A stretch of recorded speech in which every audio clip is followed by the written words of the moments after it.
¿qué tal? Bueno, yo soy Lorena de la cuenta No Soy Sibila y vengo con un nuevo vídeo.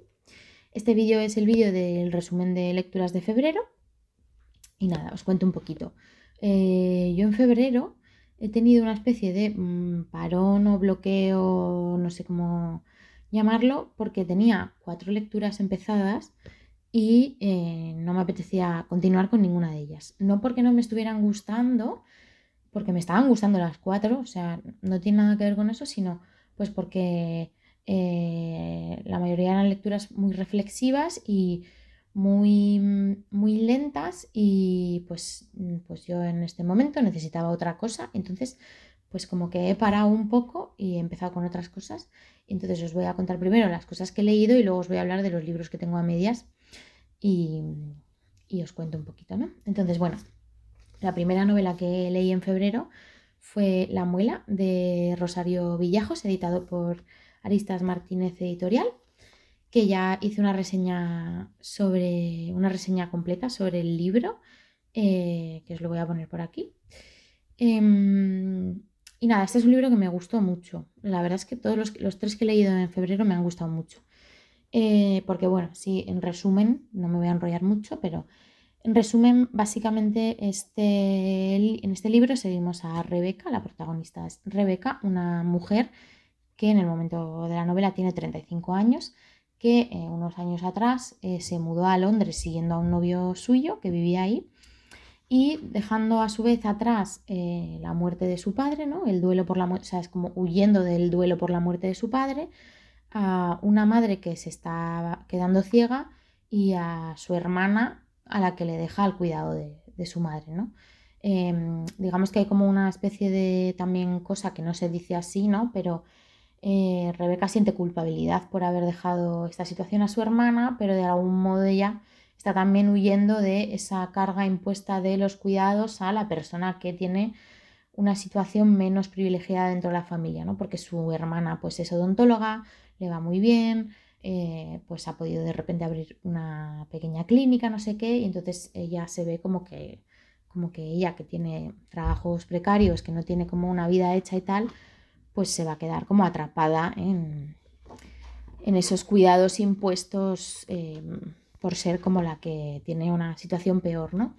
Entonces, bueno, es una novela como muy ácida y muy sarcástica, está escrita desde el humor y habla pues de la precariedad, pues Rebeca vive una vida que es que no la está viviendo en realidad, no está trabajando todo el rato, está subsistiendo, los alquileres en Londres son una barbaridad, no los puede pagar, tiene que vivir en una habitación cochambrosa, termina la relación con su novio que era un tipo que no la quería mucho, al final se revela como que, pues que en fin era un poquito sinvergüenza, ¿no? Y entre todo esto Rebeca pierde una muela.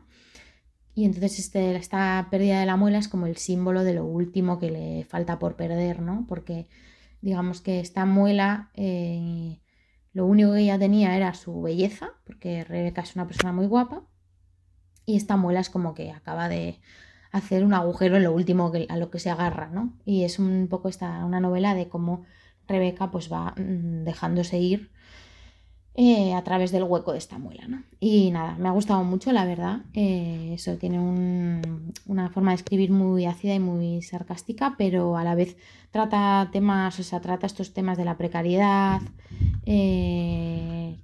esta generación que yo entiendo como la nueva generación perdida, etcétera, ¿no? De ver que del futuro no es nada prometedor, que tú estás viviendo sin vivir, que aunque trabajes y trabajes, no puedes permitirte un alquiler de un sitio decente, no tienes nada medio seguro en tu vida, ¿no?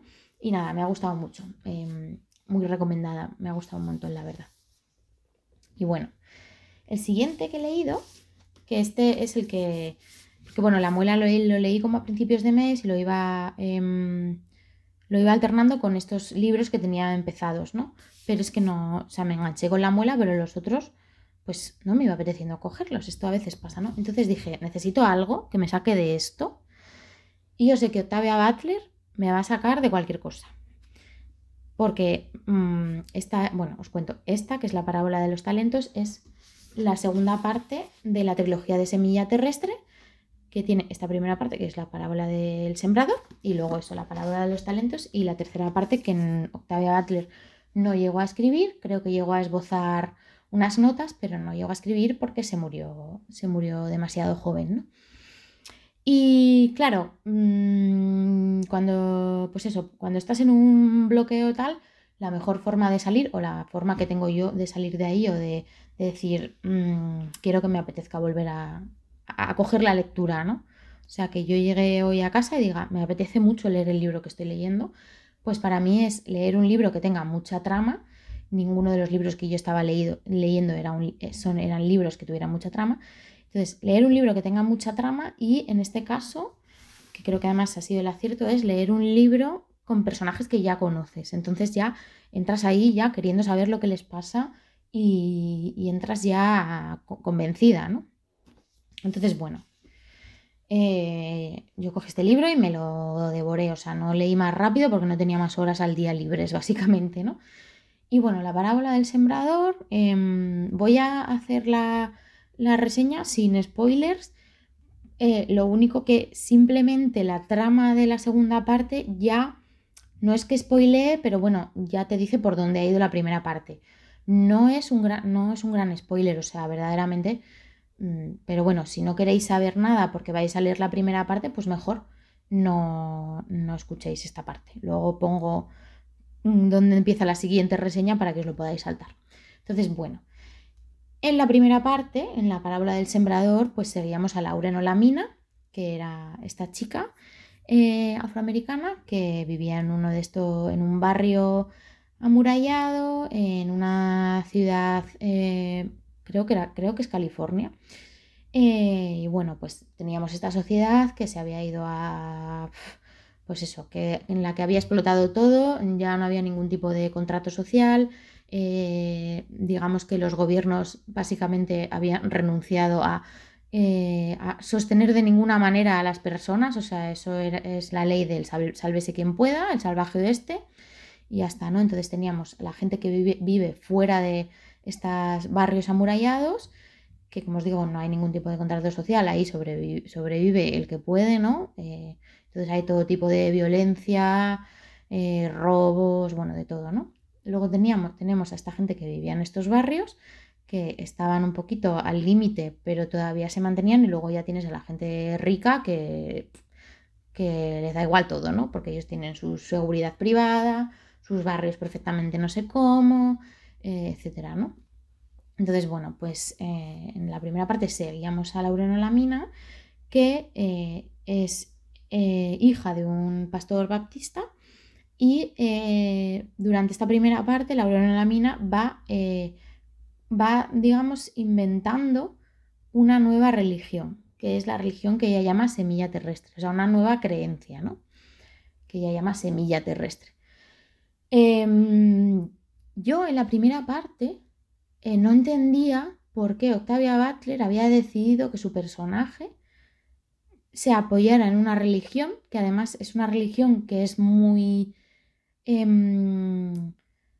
un pensamiento muy materialista, no sé cómo decirlo, como muy de izquierdas, o sea, no es un pensamiento que tenga que abordarse a partir de un pensamiento religioso, sino que son cosas que simplemente por cuestiones ideológicas o de sentido común o de proyecto político tendrían sentido, ¿no? Pero ella lo aborda desde la religión y yo decía, ¿pero por qué Octavia Butler hace esto? Es que me parece muy raro. O sea, yo estaba hasta pensando en plan, ¿será que Octavia Butler era religiosa de alguna manera y no nos habíamos enterado o no sé? Y la primera parte me gustó, pero me quedé con esa sensación de no entiendo esto muy bien a qué viene aquí. Entonces, en la segunda parte, aquí la genia de Octavia Butler, que es una genia, o sea, yo me he quedado fascinada con el giro que da, o sea, es que tremenda genia. Porque en la segunda parte seguimos, digamos que con quien estamos es con la hija de Lauren Olamina, ¿no? La hija de Lauren Olamina, que recupera los diarios de su madre de los años, la primera novela es como en los años 2020, 20 y pico, porque es justo cuando sucede el evento, como los años turbulentos, que también es curioso, ¿no? Porque cuando empieza como ese desmoronarse todo es el año 2020, O sea, esto es así.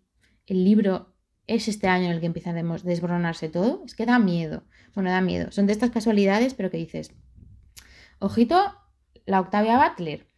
Entonces, el evento este que se llama La Calamidad empieza en el año 2020 y en esta segunda parte estamos leyendo los diarios de Laureno Lamina de los años 2030, 30 y hasta el 35, por ahí, ¿no?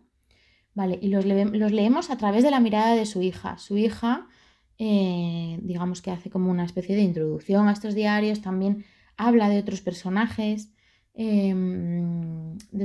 que están mirando también a Lauren Olamina y a su semilla terrestre desde un lugar crítico.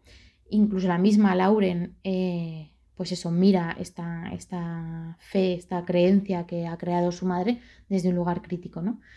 Y es que esto es lo que a mí me pareció más interesante, ¿no? O sea, de repente Octavia Butler le da sentido a por qué mete la religión aquí, porque en este libro es muy crítica con Lauren Olamina y con este pensamiento de semilla terrestre. Digamos que Lauren Olamina, a través de la mirada externa, se revela como otra especie de fanática, a pesar de que el pensamiento que está queriendo como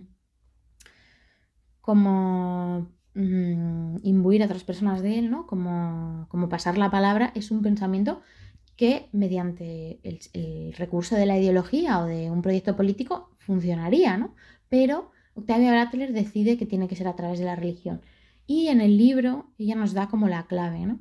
Y en un momento dado dice, Lauren Olamina en un momento dado dice que un proyecto tan grande como el que quiere llevar a cabo Semilla Terrestre, porque bueno, pues Semilla Terrestre no, es una fe que tiene como un objetivo, ¿no?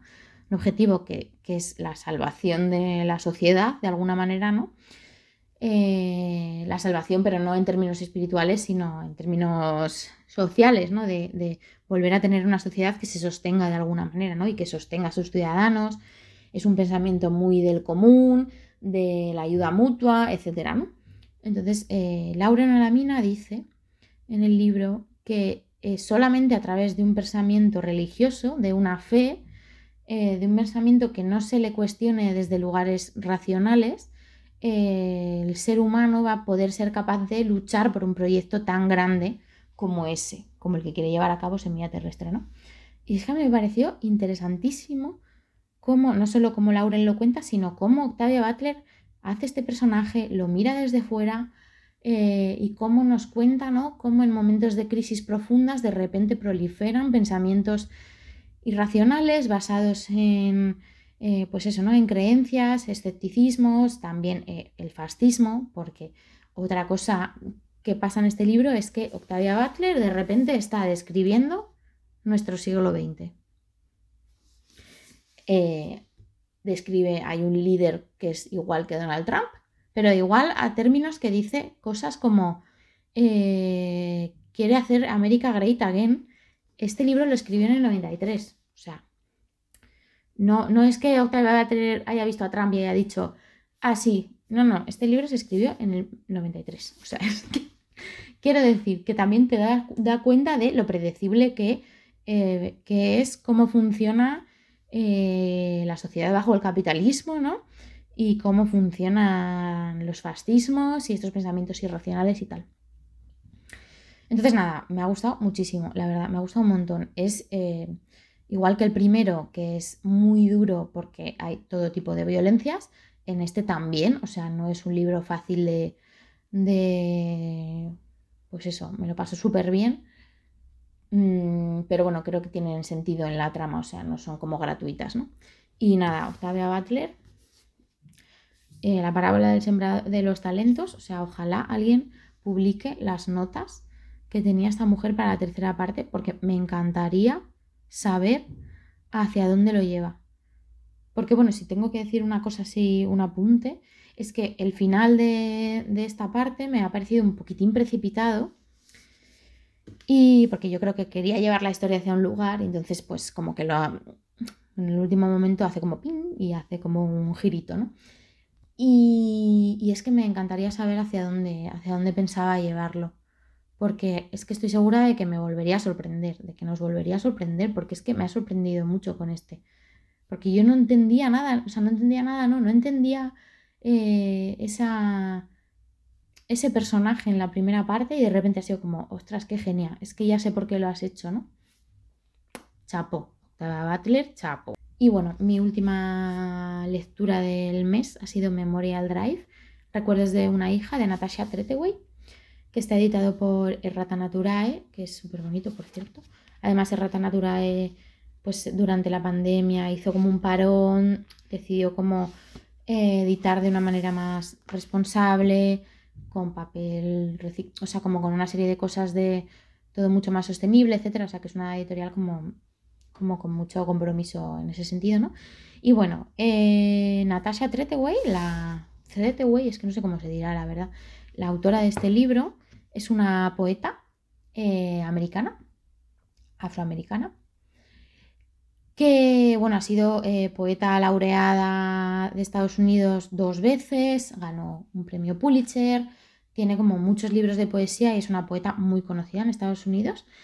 Y este es el único libro que tiene, que no es poesía, que es prosa, ¿no? Y son unas memorias, ¿no? Entonces, bueno, os cuento un poquito. Básicamente son las memorias de su infancia, o sea, ella lo que cuenta es todo lo que sucede hasta que su padrastro, esto os lo cuento porque empieza así, o sea, quiero decir, nosotros sabemos que el libro es de esto. Entonces ella cuenta todo lo que sucede hasta que su padrastro asesina a su madre de 2 balazos. Pues eso, ¿no? Cuando Natasha tiene 19 años, ¿no? Después de un proceso bastante largo de intentar escapar de la violencia machista de este hombre, ¿no? Entonces, claro, es un libro duro y además está escrito, se nota muchísimo que ella es poeta, está escrito de una manera no solo muy poética, sino con mucha atención a las imágenes. En ese sentido me recuerda un poco a Entre los rotos de Alaí de Ventura, de la editorial Tránsito, porque ella empieza recordando las cosas a través de fotografías. De una fotografía, ella empieza recordando una fotografía que se hizo su madre cuando, en el momento en el que decide dejar a este señor y en el momento en el que decide que va a empezar una nueva vida, y que va a conseguir escapar de la violencia machista, ¿no? Y ella rememora muchas imágenes, bueno, como ya veis que el propio libro, la portada es esta foto que es su madre y ella, ¿no? Y no sé, me ha gustado muchísimo cómo está contado, además está contado de una forma muy delicada, muy, muy respetuosa. En ese sentido también tiene algo del Invencible verano de Liliana, de Cristina Rivera Garza, en el sentido de intentar buscar las señales, pero también darle a su madre la condición no solo de víctima, sino de una persona que luchó por sobrevivir. Y además, bueno, esta autora en todos sus poemas y demás, pues trata mucho el tema del racismo, ¿no? Y en este libro también habla de eso porque, bueno, ella es eso, ¿no? Es hija de un matrimonio interracial, de un padre blanco y una madre negra, en un momento dado, en un momento en el que los matrimonios interraciales estaban prohibidos en el sur, segregado, ¿no? Porque su madre y su padre se casan en un sur en Mississippi, o sea, se quieren casar, se conocen en un sur segregado en Mississippi, tienen que irse a otro estado para poder casarse y ese matrimonio no es legal donde ellos viven, ¿no? Y bueno, y además Natasha nace en el día de la conmemoración de la Confederación, que es pues eso, ¿no? El día que se conmemora la lucha de los pueblos del sur por seguir con su forma de vida, es decir, esclavizando, etcétera, ¿no? Entonces, ella habla mucho de cómo esta condición de sus padres como matrimonio interracial, su madre como mujer negra que ha vivido el racismo, su padre que no entiende muy bien algunas cosas, ¿no? Que es como que se piensa que su hija va a ser igual de libre que él, ¿no? Y no es verdad, ¿no? Y bueno, pues toda este habitar un sur segregado, ¿no? Y luego, pues toda la historia de su madre con el padrastro y etcétera, ¿no? Y no sé, me ha parecido que está muy bien contado, Además es que, bueno, a mí es que las memorias me gustan y además este tema es un tema que a mí del que me interesa leer. Y creo que es de los libros que más me ha gustado sobre el tema. O sea, un libro de estos tampoco puedes decir que te guste o no. O sea, quiero decir, es la vida de alguien. O sea, que tampoco hay un juicio ahí que se pueda hacer, ¿no? Pero me refiero a cómo está narrado y cómo está contado.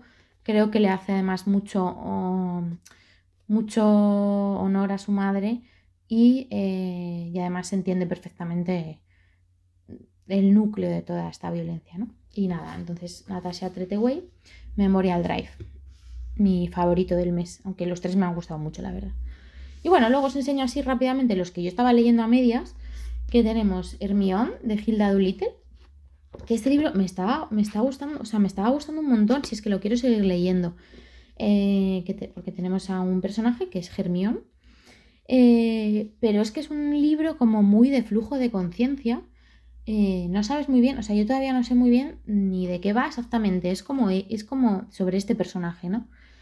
Entonces es como muy poético, muy de flujo de conciencia, tienes como que dejarte llevar, entonces es un poquito lento y estoy en ello. O sea, realmente me estaba gustando mucho cómo estaba escrito, así que voy a seguir leyéndolo. Ya os contaré a ver si lo termino.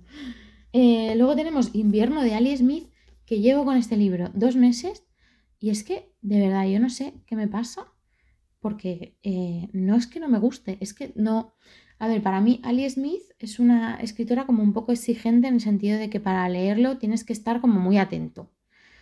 O sea, para leerla tienes que estar como muy atento a lo que te cuenta, a, mm, a las metáforas, escribe un poco de una forma un poco rara, ¿no? Un poco críptica.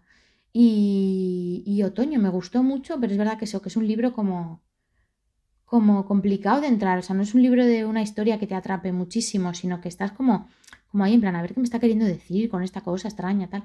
Y me está pasando un poco lo mismo con Invierno, y es que me he quedado como bloqueada. O sea, lo quiero terminar de leer, porque además es que no me queda tanto. Pero bueno, pues cuando te bloqueas con algo, pues lo mejor es dejarlo ahí, reposar y volver. Luego tenemos este de Vivian Gornick, Cuentas pendientes, que también me está gustando bastante. El problema que tengo con este libro es que Vivian Gornick en este libro habla de... O sea, es un libro que habla sobre las relecturas que ella hace a lo largo de su vida, ¿no? Entonces, básicamente es como una especie de... Son como ensayitos pequeños donde analiza libros que ella ya leyó y que ha vuelto a leer y cuál es su lectura de antes y la nueva, ¿no? En esa relectura. Entonces, lo que me está pasando a mí con este libro es que la mayoría de las obras que menciona yo no las he leído. Entonces, pues a veces me cuesta enganchar porque es como me estás contando cosas súper interesantes, pero no tengo referencia para no contrastar, sino para mi propia experiencia aquí, ¿no? Entonces, pues estoy leyendo como algo como muy externo a mí, que cuenta cosas interesantes, pero no tengo a dónde agarrarme. Entonces me estaba costando un poquito eh, como seguir, ¿no? Pero me estaba interesando mucho igual, o sea, es que no sé qué me ha pasado. Y luego tenemos Nefando, que en realidad llevaba solo un capítulo, que es una lectura conjunta, y lo que me pasa es que me da miedo. Esto lo reconozco, es que me da miedo, es que sé que me voy a acojonar muchísimo. Entonces, es como, me quiero poner a leerlo y me agobio porque es en plan, yo ahora mismo necesito algo que no me agobie. Y esto no sé si va a ser, pero bueno, que tengo intención de seguir leyéndolos los cuatro y de terminarlos los cuatro porque no son libros que diga, no, no lo voy a terminar, que no me está interesando, al revés. Además, yo si un libro no me interesa, lo dejo y ya está, vamos, que no tengo problema. Pero no sé, me bloqueo un poquito y a veces pues nada, hay que dejar respirar a las lecturas y también ir leyendo lo que te va apeteciendo y así luego pues vuelves a ellas cuando te apetezca. También es que yo creo que los libros tienen su momento ideal y que a veces los coges en un momento que no es el suyo y te dicen, nah, ahora no, pero ya te llamaré dentro de unos meses. Y entonces ya de repente dentro de unos meses te llama de la mesita y dices, ahora era. Entonces voy a esperar a ver si estos libros, voy a ver cómo voy. Y nada, eso es todo en mi resumen de lecturas de enero. Así que nada, contadme cuáles han sido vuestras lecturas de febrero, si os han gustado, si no, si ha sido un buen mes de lectura, recomendadme alguno de los libros que hayáis leído en febrero y así voy fichando. Y nada, espero que tengáis una buena semana. Nos vemos en el próximo vídeo. Un besazo. ¡Mua!